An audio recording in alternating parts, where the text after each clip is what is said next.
Welcome to Optimize Your Success. I am Jack Scott, the Chief Operations Officer at the Mentor Project, and I'm excited to introduce your host and a mentor at the Mentor Project, Dr. Ruth Gotian.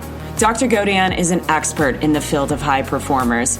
Each week, she uses a live panel filled with high performers to discuss different topics while posing challenging questions to each of the panelists. You are able to hear from each of these panelists about their challenges. You will learn how they overcame these challenges so they could excel and reach high achievement within their life. This is a podcast you don't want to miss. We're excited you're here with us today. Welcome to Optimizing Your Success. Do you ever wonder why there are certain people who really get ahead and there are others who just never get out of the starting blocks? My name is Dr. Ruth Gotian, and welcome to the Mentor Project's Optimizing Your Success show. We're going to figure out why certain people achieve great success and other people really struggle. But what can we learn from these great high achievers in order to optimize our own success? Today, we have a great show and great panelists, and we're really going to talk about how it is that you can get ahead.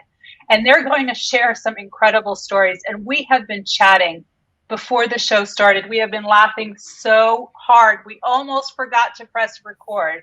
You are going to love today's guest because it's really an eclectic group. It really has so many different areas of specialty.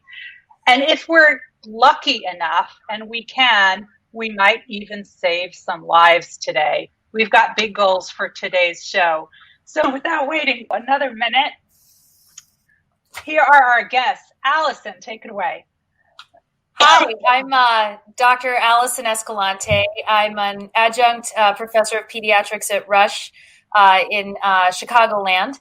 And I'm on a mission to make a dent in the anxiety epidemic that's affecting us as professionals, as parents, as kids.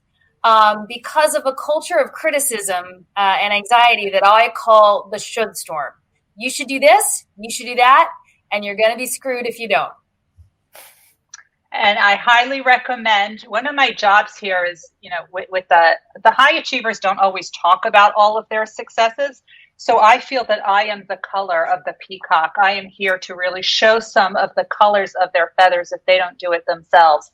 If you haven't checked out Dr. Allison Escalante's TED Talk yet, I highly recommend that you check it out. And also you can find it on her website, Should Storm, which is fabulous, chock full of information. Thanks, Allison. Devin! Hey. Hello. Or First should name I, Bob. since I'm the Jamaican here, I should say Wampum. Oh. Oh man, you guys are all lost. So if you go to Jamaica and somebody say Wampum, it just means what's up, what's happening. Oh. So how do we respond? In Jamaica there's never a problem. So the answer would be nothing.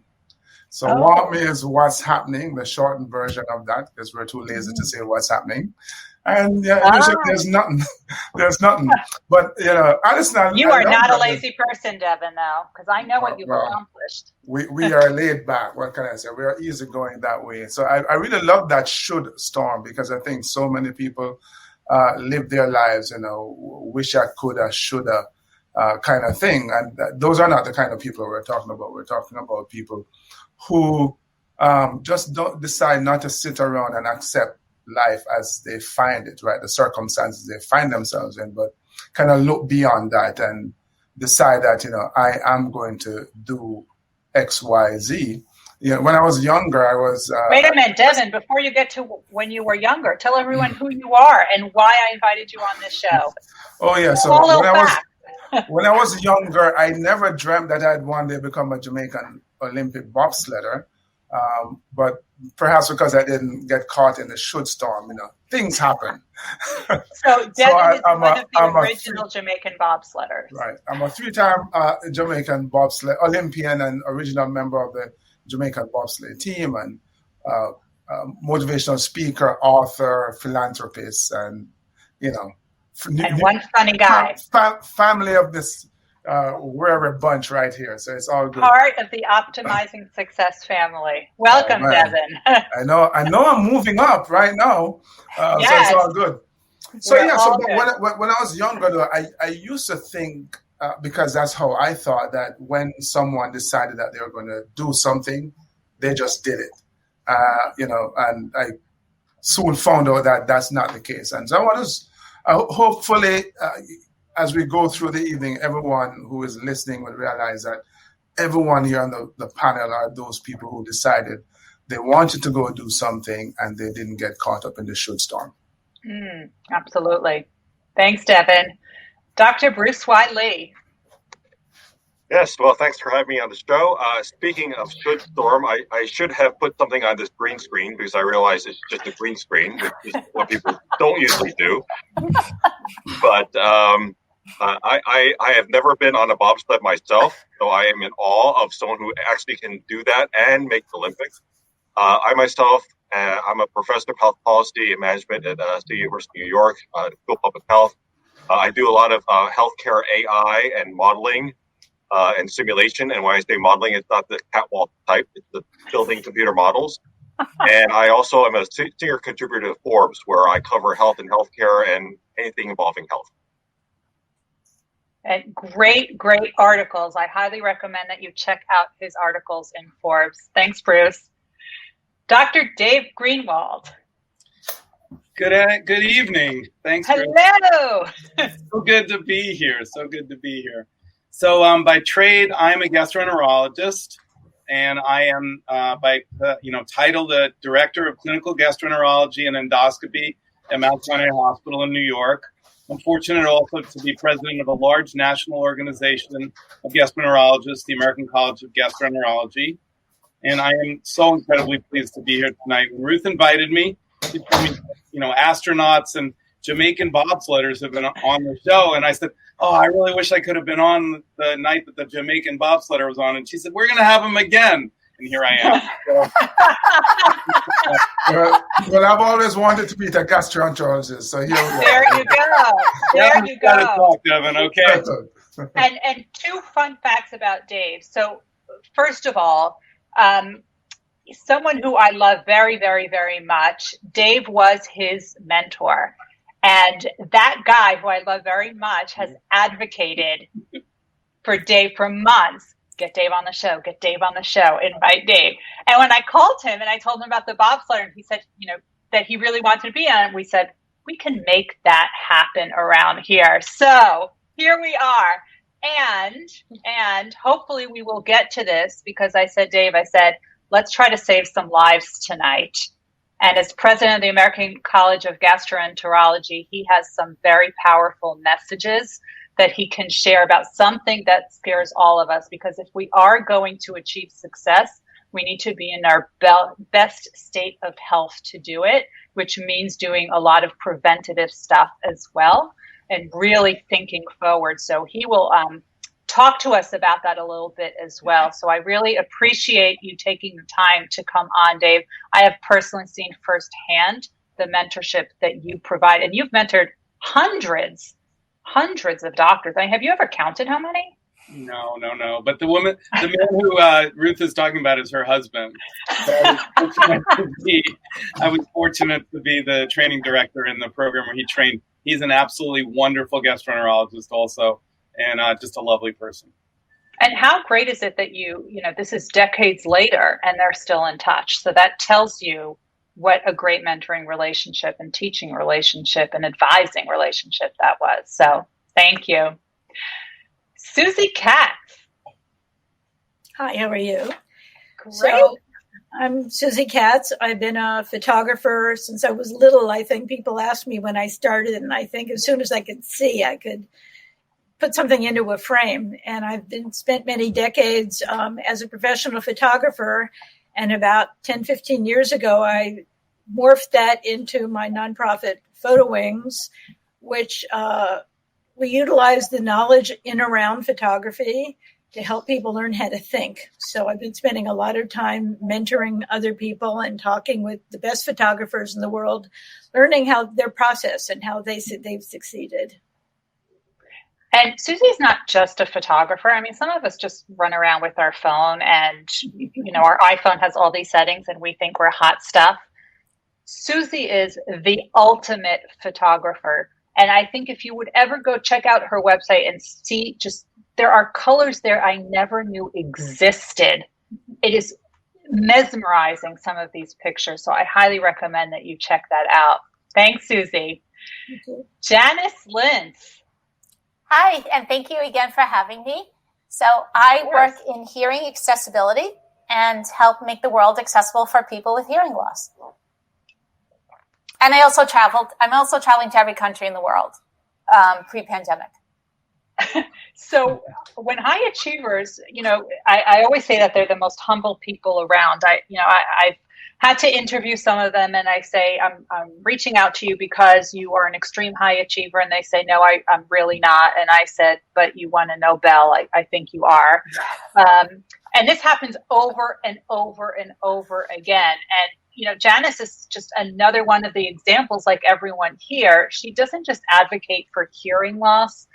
The reason that there is hearing accessibility in every baseball stadium and New York City subways and the national parks and museums and Broadway theaters is because Janice is like a dog with a bone. She is relentless, and she has contacted everyone, including the Queen of England, to get access. She has testified and served on congressional committees. I mean, she works hard, really hard, to make sure everyone gets the access that they are legally supposed to be getting.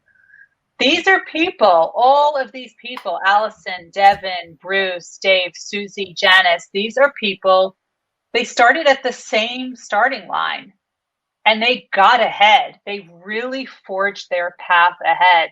So what's their secret sauce? What do you think got you guys to where you are today as a full professor and senior contributor and an amazing photographer and president of the the American College of Gastroenterology and Olympic bobsledder and all of these things? How did you get there? You didn't just wake up one morning and say, I'm going to do this. What do you think it was? What do you think your secret sauce was? Who has an idea? I think it's part of it is having an insatiable curiosity.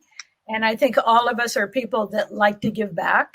So as we think outside the box and look around us and look down the road into the future, we try to morph into that person and grow as there's changes in the world. Absolutely. I love that, Susie, because that was exactly what was going through my head after Ruth asked the question. As I was reflecting on this conversation tonight, I told Ruth it kind of filled me with immediate anxiety, right? Talking about getting ahead, because I don't like, highly competitive. Well, I like competition. I don't like competition in professional life. I think that can get really ugly, right? I did like it when I was a fencer at Princeton, but that's different. Weapons, it's fun. Nothing like a little sword play. But what I was thinking about was sales, okay? Because if you're in sales, and I didn't do it for very long, but I did have some experience with it, you can be like sleazy. You can try to get people, and people think of salespeople as just trying to get you to buy something. But good ones figure out what your need is and then meet your need. And I keep thinking that each place where I felt like I hit a ceiling and then past the ceiling, it was because I got really interested in a problem. I wouldn't give up until I found a satisfactory option to solve it. And then I started offering that solution, and people are like, oh, hold on, that's useful. Come on in. Let's talk about that. It's a lot of it is empathy also. It's really understanding what people need. And there's a difference between want and need, and really trying to help them and get after that. I'm curious what some of the others of you have really done in order to get ahead and move forward. Well, empathy is really important. Let me say the value of empathy is critical.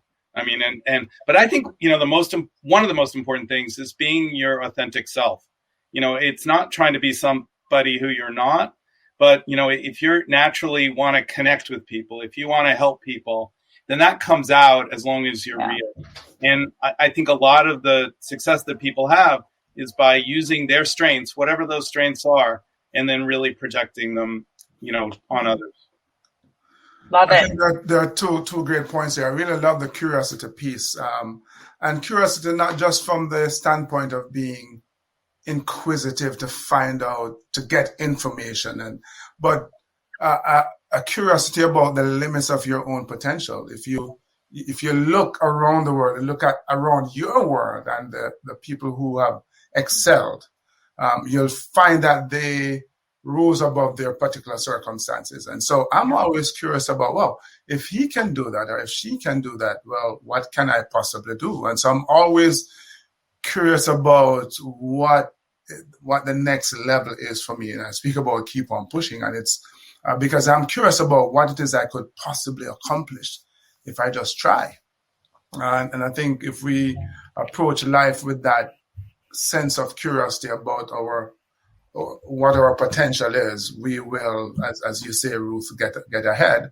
And as David, spoke about this, I think the empathy piece is really important as well, because one of the things that I find that distinguishes really successful people from those who aren't is that really successful people don't take themselves too seriously. They work hard and they are proud of their accomplishments, but they also believe that there's somebody else who could be just as good, if not better. And when there's an opportunity to extend a hand, my friend says, when you succeed, you send a lift back down for someone else. That is part and parcel of the empathy. I think it's the key is a really good green screen. Yeah. We'll talk afterwards. Janice, you were going to say something?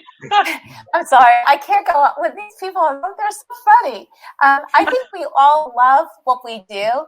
So we each found, whatever it is we're doing, I think it's really hard to do something well and not like it. So when I practiced law, I really hated it.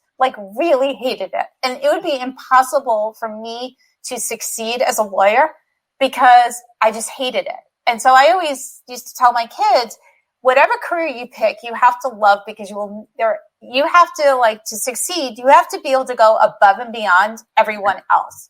And so the way to decide if you like your career is you have to be able to read the trade journal of whatever your field is. And the last thing I wanted to read was the New York Law Journal. I just couldn't stand it. I realized I was really in the wrong career. So I had to leave. But I love what I do. And so for me, when I'm reading whatever documents or even legal things about what I do, I love it. It's not work. And I think each of us don't find out, we work hard, but it's not the same type of drudgery work. You're not going against the grain, you're growing with the grain. So, Janice, it's so interesting you say that, because there's a study out of the Mayo Clinic that says you only need to spend 20% of your time doing what it is that you love doing. And then the rest of the time won't deplete you so much. So, for example, you were trained as a lawyer.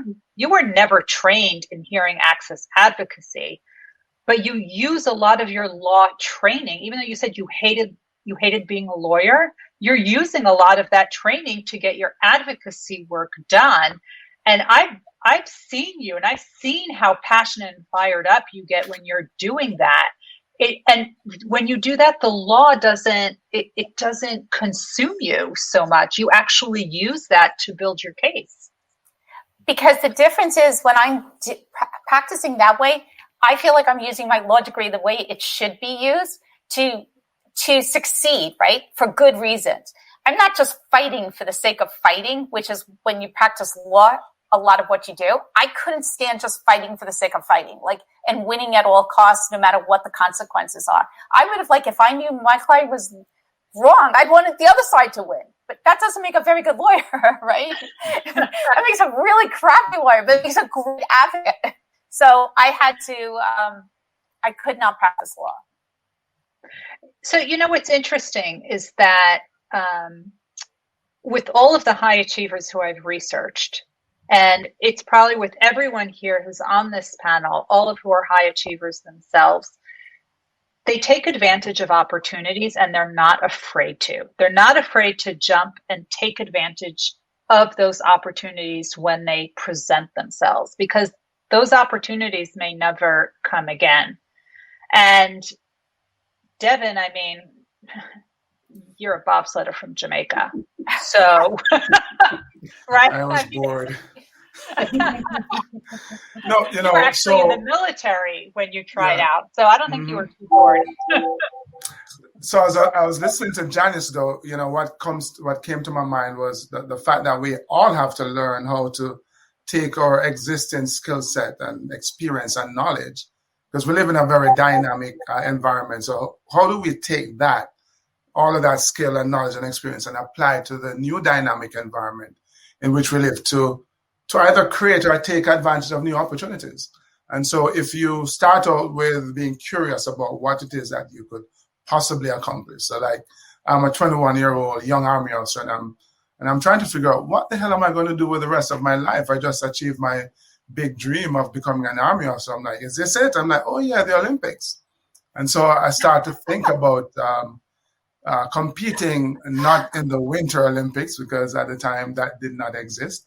But the Summer Olympics for Jamaicans. For Jamaicans, yeah. The rest of the world, it was not on my radar. I mean, I actually didn't know about that there was such a travesty as a Winter Olympics that existed, but I never saw myself competing in any rubbish like that. So I started training, pushing myself, hoping to qualify for the Seoul Olympic Games as a middle distance runner. So because I'm Jamaican, you probably think I'm a sprinter.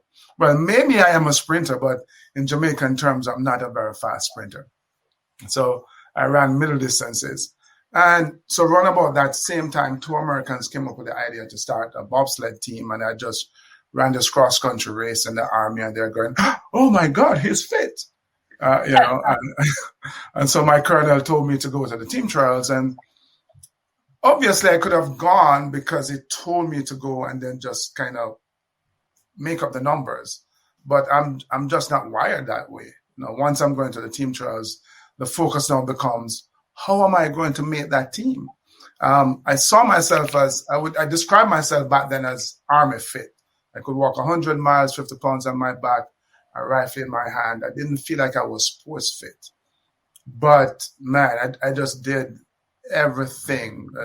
And most of it was mental, because wasn't that much time to get yourself to what I would consider peak physical condition. So it was mostly a mental exercise for me. And I went to the team trials, tried my darnest, and here we are.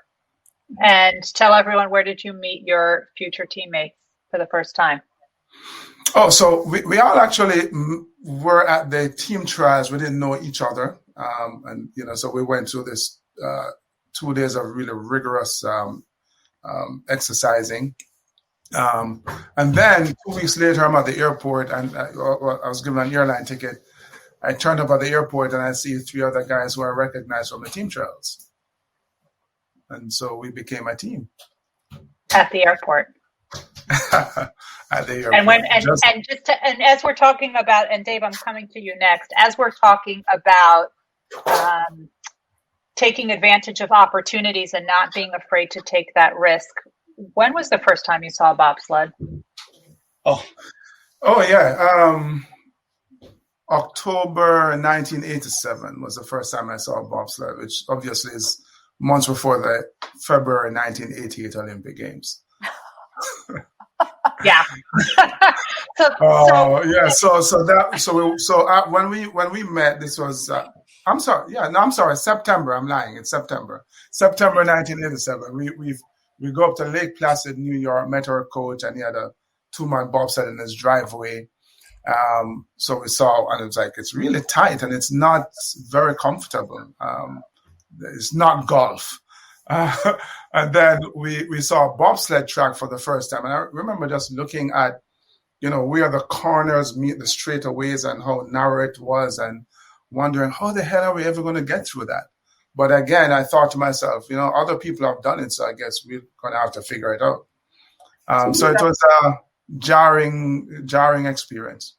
And there's just so cool, though. It's like you see an opportunity in front of you and you just grab it because you can do it, or you think you can do it and you want to do it. And then I'm going to use one of your quotes here. You keep on pushing. You said it in the outset, and it's actually his Twitter handle. Keep on pushing. But you keep on, you prepare, you do what you can, but you're ready to take that opportunity when it presents itself. Ruth, you said it perfectly. You don't know when that opportunity is going to come up, but you're so well prepared with the things that you've set in motion that when the opportunity presents itself, you're willing to take that risk. And it's not really a risk, because as long as you work hard, you can do it. And to me, that's the key to the whole thing. Yeah, the other day I saw avocado toast and I said, go for it.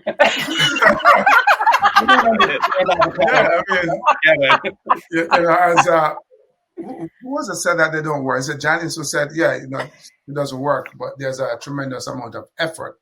And I remember that very weekend going on an ice rink to push a sled with the Americans. First time we're doing anything like that. First time we're seeing more ice than you can fit in a tall glass of lemonade. And we're having a hard time walking on the ice. We spent more time on our butts, and I'm thinking to myself, wow, this bobsled thing is harder than I thought. If we can't walk on ice, how are we going to ever run on ice? So there's never any guarantee that that success is yours, and it requires a significant effort every step of the way. But if you hang in there, exactly, if you keep on pushing, and just really believe in yourself. I remember years ago, someone asked, at what point did we believe in 1988 that we would not make it? We never thought that. Mm-hmm. We always just kind of move forward with an expectation that, it's kind of difficult. I am scared of speed and height, but I'm going to go down this bobsled run anyway. And if I die, I die. Talk about risk. Well, it's interesting because, and I just want to highlight it and summarize it this way. You met your teammates at the airport 5 months before the Olympics, which is when you met your coach for the first time, which is when you saw a bobsled at the same time. And you started training, but I don't know how many of you picked up on this, that it was a 2-man bobsled, but the Olympics, they competed in the 4-man bobsled. So they had literally no time to train together in the 4-man bobsled, but they took the risk and they did it. And they knew that they would put in whatever effort and whatever time that they had to do the best that they could, but they tried. And this is the key thing, is that high achievers fear not trying more than they fear failing. Okay. Failing is part of the process, but not trying is not an option. Yeah, no, that's absolutely true. And I'm sure that all of you have similar stories as well. The thing I know is that success principles are universal. So we, it was a bit crazy. I agree. Never raced a 4-man bobsled before in our lives, and we have the Olympic Games. The pinnacle of global competition, and we go, let's do the 4-man. So in 3 days, rented 4-man, a rented 4-man sled, 3 days of training, one guy. So if you think seeing a bobsled for the first time in September of '87 is bad, imagine Christos coming to the Olympic Games and seeing a bobsled for the first time that week. And at the end of the week, he's in an Olympic race after 3 days of training. But so I know if that was in the movie, people go, come on, that doesn't make a drop of sense. But that's exactly what happened. You also have to be open to opportunities. There's a saying that luck is when preparation and opportunity meet. Yeah. And you can absolutely have a wonderful opportunity, but you're so focused and so siloed that you don't see it. Or some people are so interested in talking about themselves and they don't realize that there may be somebody that could change their life if they just listened and just were open to that. Absolutely. Absolutely. Agreed. Allison, you were going to jump in and say something? I've got to give a shout out to all the people out there who are not as self-confident, right? Because I keep hearing like, believe in yourself. You've got to keep pushing. You've got to reach for those things. I really don't think I have had a lot of self-confidence really until very recently, like within the last few years, and this is discussed among women physicians all the time, that we are rife with imposter syndrome. But what Ruth pointed out is the difference. I am terrified of not trying. And I was just curious, though, Dr. Greenwald, I think I might have a GI problem because I have a fire in my belly. And like, this is what comes up, right? Like right now I'm pivoting onto what is likely going to be the hardest project of my career, because I'm taking on the prevailing medical paradigm in mental health.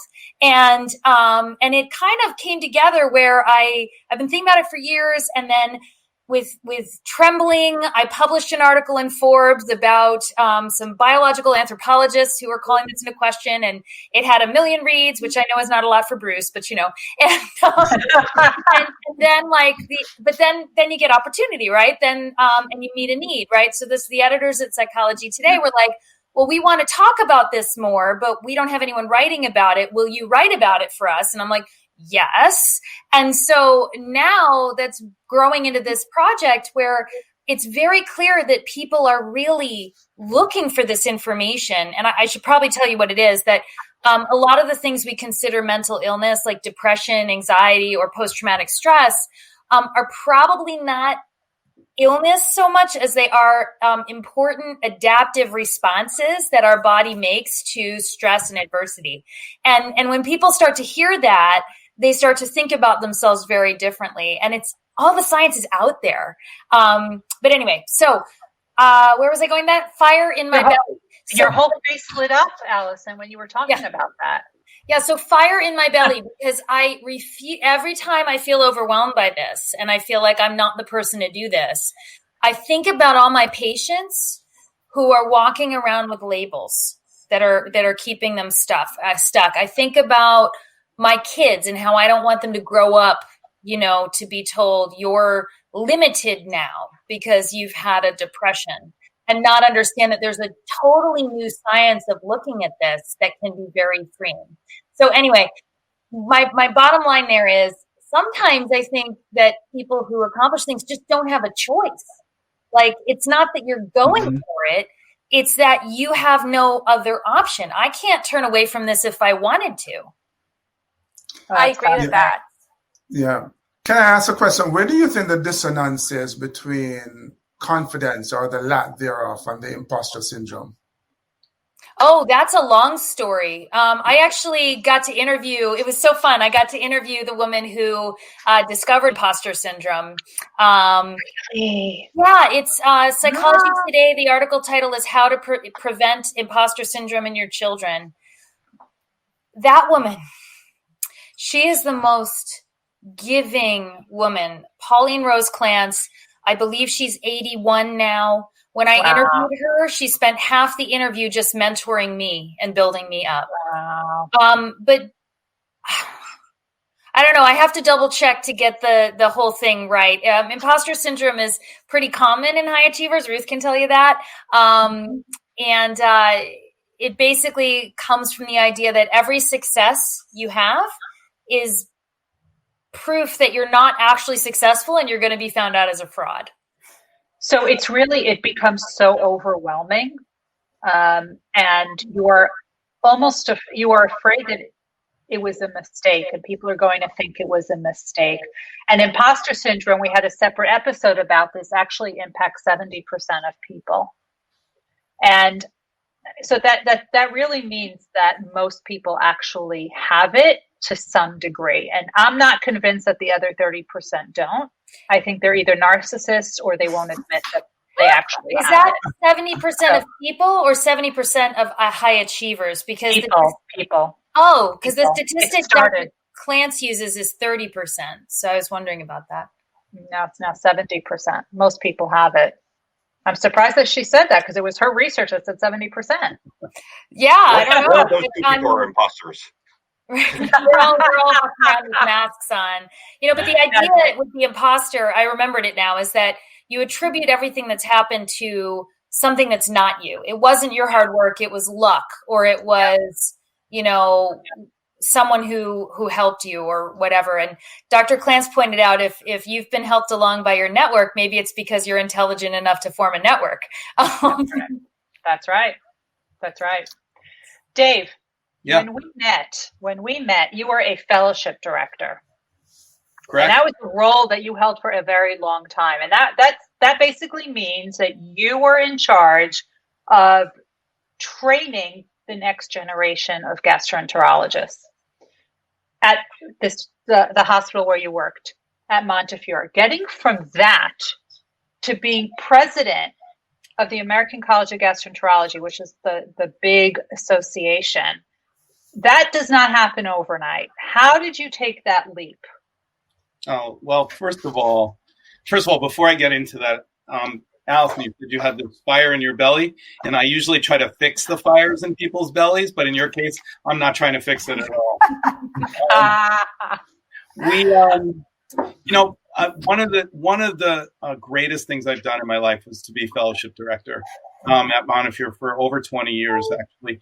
And it largely was so rewarding because, I was able to touch so many people's lives in a meaningful way over the 20 years. And just like Amnon, Ruth's husband, I've remained in touch with a good number of those folks. And it's really gratifying to be able to have an influence on all of those people in whatever way. It can be very small. It doesn't have to be, massive. But you have a moment, more than a moment, a whole year, 3 years, to really sort of help people along, to meet whatever goals they want to meet, which was really terrific.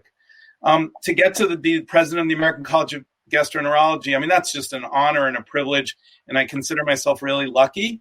And that, I think, in many ways just had to do with hard work and taking the opportunities that came along to lead things and to provide, I think, good leadership. And I was mentored along the way by a whole number of people who showed me what I needed to do to be a good leader. And ultimately, I'm lucky enough now to be leading this national organization, which I'm incredibly proud of. And I'm proud of the members, and I'm proud of all the things that the organization does. Now, Dave, can you tell us a little bit about, you said that you were doing some smaller leadership roles along the way. What did those look like? Did people come to you? Did you seek them out? Did you create those opportunities? Yeah, great question. A little bit of all of those things. So, for example, I consider myself somewhat of an educator in the gastroenterology world. And so I was offered an opportunity when someone no longer wanted to run the second year teaching course at Albert Einstein. They said, would you be interested in doing that? And I was like, yes, absolutely. A great opportunity to jump on that. In the American College of Gastroenterology, there was a group called the Governors, and someone asked, could you be the leader of a set of the governors? And I was like, sure, that would be fun. I had no idea what it was going to involve, but I was like, yeah, I'm ready to do it. And then we went into high schools in the cities where the meetings were being held. This was my idea, and went into high schools and told them, the students, what a gastroenterologist did. And we brought show and tells, we brought endoscopes and all sorts of toys. And it was fun, but it was a way of impacting often inner city folks who had limited access to what a gastroenterologist or what a physician might be like, and really, brought it to those communities. So, again, making these opportunities, and all of those things were impactful, and people recognized that they were impactful. And I think that's what's really important about rising in some of these organizations. I don't know what the others of you think. I love it. And, I'm going to make my own opportunity here. And the fact that we have you here and we have Bruce here as our COVID expert. I mean, he is the most COVID expert outside of Dr. Fauci. And we have some, these other great people. Let's save some lives here today. David, what age should we get colonoscopies? First of all, why are they important, and at what age should we get them? So what Ruth is talking about is colorectal cancer screening, and colorectal cancer screening is now recommended at age 50 for average risk folks up to the age of 75. A number of new guidelines have now lowered that age to 45. So for my money, 45 is the right age to start. And the reason why this is so important is because most colorectal cancer is completely preventable. It starts from little growths called polyps. Very simply put, little polyps grow into big polyps grow into cancer. And if we can identify those polyps and remove them before they turn into cancer, we can save lives. And we've actually been doing that for decades now. And we've proven that we can save lives, and we do save lives. People are really scared of colorectal cancer screening, and particularly colonoscopy. They think it's going to hurt. They're embarrassed. They're fearful. They're afraid of what the doctor's going to find. The truth is that the preparation, which is often thought to be the worst part, is really not that bad. We've made it much easier over the years. Happy to talk about anybody about that offline. The procedure itself, we give you sedation. You don't feel anything. It takes about 20 to 30 minutes. You wake up about 5 minutes later. You go home, and we find polyps, like I was just speaking about, in between 20 and 30% of people, and we save lots of lives.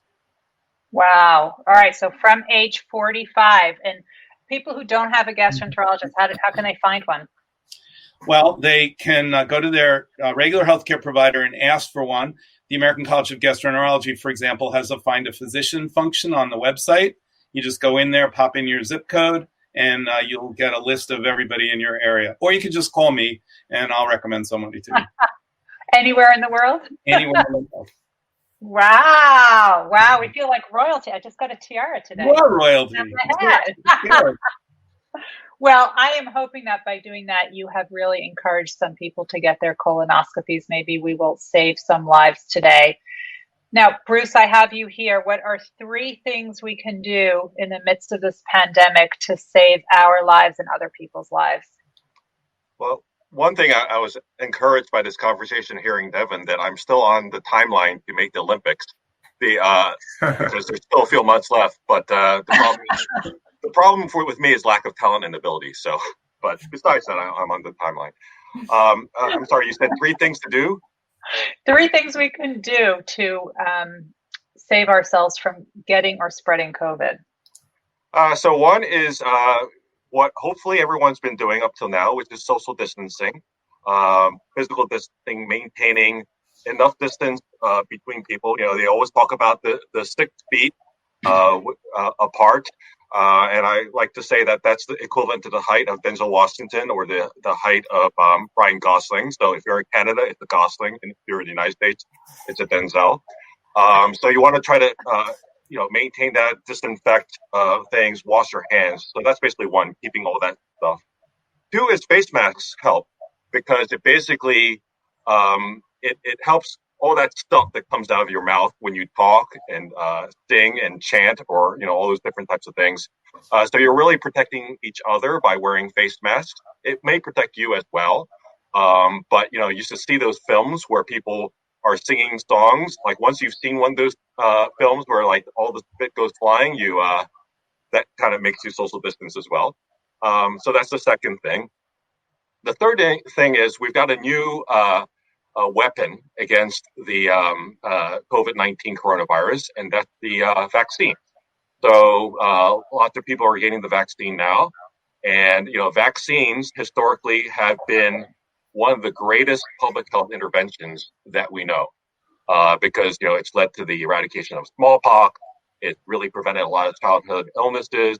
Many of us would not be able to do what we do today, whether it's participate in the Olympics, or write great articles, or do great photography, or all these things like that, or take selfies with llamas, what have you.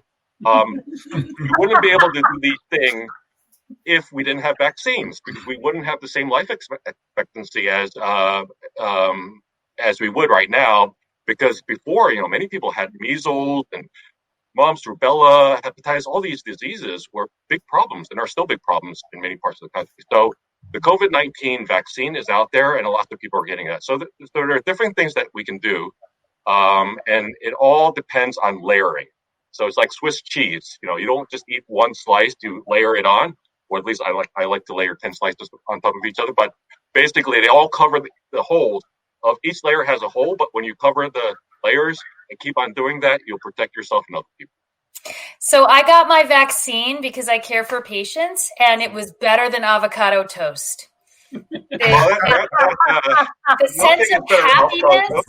The sense of happiness and peace that me and all the nurses and everyone I know who's gotten it feels. So it's get it when it's your turn, for sure. Yeah, there's no question about that. Please do that. If you get the opportunity, please do it. We won't get rid of the pandemic until we get 70, 80, 90% of the population that either has COVID or gets vaccinated. And we really need to take our shot when we can, as they say. Allison and Dave, I know you're actively seeing patients. Tell us, Allison and Dave, you're doing procedures. You're doing those colonoscopies you spoke of. What is some of the safety gear that you need to wear just to protect yourself and your patients? Because you have to do more than just the mask that Bruce was talking about, and you can't be 6 feet away from your patient. So what are you doing? What does that safety gear, that PPE, look like for you? I think David should field this one because he's going to have the full gear on. Happy to do that. The safety gear is really important. And what Bruce said is so important. The mask turns out to be probably the most important piece of this entire armamentarium, because they really do protect, us from the stuff that's coming out of somebody who might be carrying COVID-19. The masks are critical.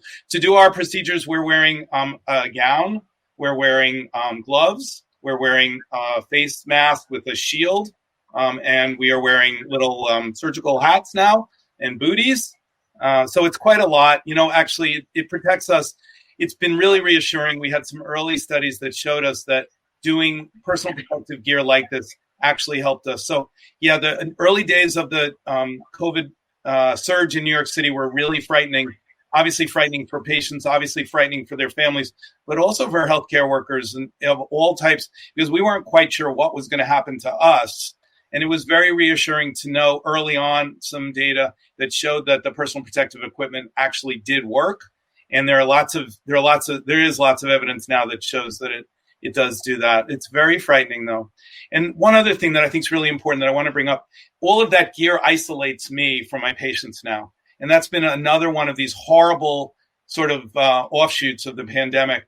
I used to touch people, and now I'm separated by a lot of gear and a mask, and they can't see my facial expressions so well. It's really been a difficult time, and I'm hoping that we get to a day with vaccines that we can get past that. I can speak to that. There's neuroscience that you can use here. Voice in a really calm and prosodic musical way can give people almost the same feeling of connection. So you can very deliberately use your voice to try to reach past that. I bet you already are.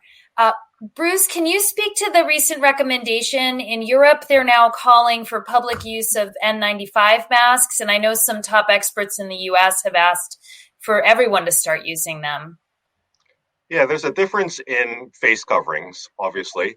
So you can the thinnest face coverings are the scarves or the those stuffs that people put on, and it'll block something, but those things have a lot of hole in them. And then you can get thicker and you can get surgical masks that are the N95 mask. Is really a designation. Basically, it means that it's been tested, and at worst, it filters at least 95% of all particles that might go through the mask. So it's really a certain standard or certain level. And those types of masks are better at filtering small things like viruses, as opposed to a bandana or what have you. So the thought is that if we can get enough of those N95 masks, they actually would be better than regular face masks, because they would not only block things coming out of your mouth, but they also will protect you better as well, because it gives that filtering action. So there is a movement in Europe to actually require N95 masks, and there's some push to do it here as well. The big challenge is the actual supply. the actual number that are available, because as you remember near the beginning of the pandemic, there was shortages of everything, ranging from toilet paper to to masks to toilet paper as well. Exactly. But if we can get that supply up, it's actually probably more better or more optimal for us to actually wear N95 masks, because it can really protect everyone. And can people use the KN95s, which are more readily available, or the N94 Hanji masks from Korea? Yeah, so there's these different designations. The KN95 is actually a designation in China. So they have a standard, and then there's also the FFP designation in Europe. So you want to look at these designations. So it's a little different because the testing is done a little differently. So KN95 may not be equivalent to N95, but it's not bad. Similar, like an FFP3 designation is actually more stringent than a N95 designation. So you want to look at these governing bodies and then regulatory bodies and see what their designation are. But certainly a KN95 is better than something that isn't. It's probably better to get something with a designation that's an N95 than a KN95, though, because we're not really sure completely of all the regulatory requirements in other countries like China. So to be clear, I don't think the N95s are going to be readily available, but people can definitely get the KN95s or the Hanji masks on Amazon still. Mm-hmm. But wearing something is better than wearing nothing is the most important point. Absolutely. That's a general rule with every situation. Whole life. And when I hear what Dave has to wear just to do his job, I don't think there's any reason why people can't wear a mask. Certainly why they can't wear the mask over their nose and mouth if someone like Dave has to really suit up with all of this stuff just to do his job. So we had a lot of public service announcements, and I hope we saved some lives today with those public service announcements. We need to have everyone back again. But if people have follow-up questions, I want to know where they can get in touch with you guys. And I want to remind everyone that we are always streaming live these shows on all the social media channels, and it's later you can watch it on YouTube. And the audio is heard on the Mentor Project podcast. So if you hadn't yet had a chance, go check out the Mentor Project podcast. Subscribe to it. Please leave us a rating and review, because all of these people who are involved are all volunteering their time to come and talk to us and really share their expertise. So show them some love, give them a rating and review so other people can find them and we can have more great topics. And I hope all of you will come back again. But in the interim, where can people learn more about you? Dr. Allison Escalante. Well, you can find me at AllisonEscalante.com if you spell it correctly. That's Allison with one L. Or you can find me at ShouldStorm.com. And that links to all my social media and all my articles. Wonderful. Thank you. Our favorite Jamaican bobsledder, Devin Harris. So happens that I'm my favorite Jamaican bobsledder as well. And you can find me at devonharris.com, or as David mentioned earlier, my Twitter and IG handle at KeepOnPushing88. Feel free to stop by my podcast as well, the youtube.com/keeponpushing.always. See you then. Thank you. Dr. Bruce Y. Lee. Yeah, so you can Google Bruce Y. Lee. Make sure you include the Y, because you'll get something very different if it's just Bruce Lee. And also at bruceylee.com. Also, my social media handles like Twitter are at Bruce_Y_Lee. I also wanted to say, love these shows, Ruth, and I always learn so much from everyone else and from Dr. Ruth herself. She has so much knowledge and so much information and great articles. So I just wanted to give a plug for you as well. Oh, thank you. Thank you. Dr. Dave Greenwald. Well, I will second the wonderful pearls that I've learned on this show and all of the wise stuff that Ruth, you have to offer as well. I really appreciate being in the company of such wonderful people. Anybody who wants to find me, I'm happy to talk to you anytime. David.Greenwald at Mount Sinai, all spelled out, .org. If you just Google it, you'll find it. And I have a Twitter handle at DA Greenwald, and happy to talk to anyone anytime. Great. And thanks for those public service announcements and really talking us through colonoscopies today. I know that the idea scares a lot of people, but hopefully not after today. You think my gear's tough to wear, but look at what Devin had to wear in the Olympics there. I mean, you had to wear a wetsuit. Freezing my royal mayonnaise off. The great thing is you can always say the word, I'm going to shake my booties. Yeah. Well, not when it's that frozen, man. Susie Cat. So you can find me where I spend most of my time these days at my nonprofit Photo Wings, PHOTOWINGS.org. You can find me as 1 hour with a mentor on the Mentor Project, where I talk about Photo Wings and I have a lot of my photos. And my personal photography website is SusanKatzPhotography.com. And I highly, highly recommend you go check out her pictures. One day she'll teach me how to take even a fraction of the way she takes pictures. One day, I hope I get that magic lens. And I'm adding my kudos to you. Thank everybody you. else. I learn a lot each week. I do too. Janice Lintz. So you can find me, and I also share in the kudos to you because I love these Monday nights. They're just so much fun, and I laugh so hard. It's great, and besides learning so much, I can be found at hearingaccess.com and also at janicelintz.com. Thank you. And everyone, I am Ruth Gotian. I can be found at ruthgotian.com. Also, you can see my articles in Forbes. Just look at my name, Ruth Gotian. Tomorrow's article is on how to find the perfect mentor. That's really interesting. So check it out and join us every Monday night. You have seen many of these familiar faces as they join our family and become part of our family. Devin and Dave, I hope you will join us again. We loved having you and we laugh with you, and there's more to learn from you and more lives to save. So I hope you'll all join us again. Again, find us on the podcast, subscribe, leave us a rating and review. Thank you very much, guys. See you next week. Bye. Thank you.